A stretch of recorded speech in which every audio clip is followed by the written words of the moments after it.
ইনজুরিতে কপাল পুড়েছিল। জুনে টি-20 বিশ্বকাপে মেলেনি এক ম্যাচও। এরপর গেল 1.5 মাসে শরীফুল খেলেছেন 2 দেশের ফ্র্যাঞ্চাইজি লিগ, লঙ্কায় এলপিএল এর পর কানাডায় গ্লোবাল টি-20। ছোট ফরম্যাটে বুঁদ হয়ে থাকা এই গতি তারকার দ্রুতই গিয়ার চেঞ্জ করার বিকল্প নাই। সাদা পোশাকে আবারও ওরা হাওয়ায় ভাসলেই ড্রাইভিং সিটে থাকবে লাল সবুজের বাংলাদেশ। টেস্ট স্কোয়াডের পেস অ্যাটাকে একমাত্র বাহাতি অপশন। দেশের পক্ষে 10 টেস্ট খেলে 22খানা উইকেট শরীফুলের। এখনও কোনো ইনিংসে মেলেনি ফাইফার। ওই আক্ষেপ কি কাটবে পাকিস্তানে? আমি তো দেখছি যে অনেকদিন থেকে সবাই লাল বল প্র্যাকটিস করতেছে, সো আমি সবার লেটে আর কি জয়েন করতেছি।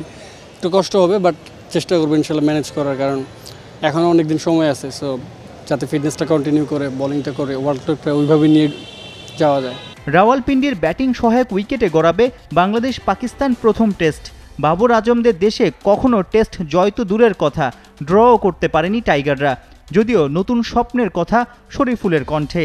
অবশ্যই আপনারা সবাই দেখতে পাচ্ছেন যে দেশের অবস্থাটা কেমন। সো আমরাও যাচ্ছি এখন পাকিস্তানে খেলতে। সো ইনশাল্লাহ আমরা চেষ্টা করবো যাতে ভালো একটা জয় ছিনিয়ে আনতে পারি দেশের জন্য। রাওয়ালপিন্ডি আমরা আগে খেলা দেখছি যে অনেকটা ব্যাটিং ফ্রেন্ডলি উইকেট। সো আমাদেরও ভালো ব্যাটসম্যান আছে। সো খেলাটা ফাইটিং হবে, ইনশাল্লাহ আমরাও ভালো একটা ফাইট ব্যাক দেওয়ার চেষ্টা করব। 5.17 ইকোনমিতে 6 ম্যাচে 7 উইকেট নিয়ে গ্লোবাল টি-20 শেষ করেন শরীফুল। কানাডায় খেলার অভিজ্ঞতা কি কোনোভাবে পাকিস্তানে কাজে লাগবে? কানাডার উইকেট আর পাকিস্তানের উইকেট খুব ডিফারেন্ট। ওইটা খেলা ফরম্যাটে ছিল টি-20 আর টেস্ট। সো ওইটার সাথে পুরো ডিফারেন্ট আর কি। অভিজ্ঞতাটা কেমন ছিল?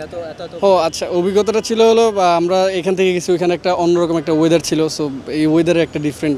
ইতোমধ্যেই শান্ত লিটনরা পৌঁছে গেছেন পাকিস্তানে।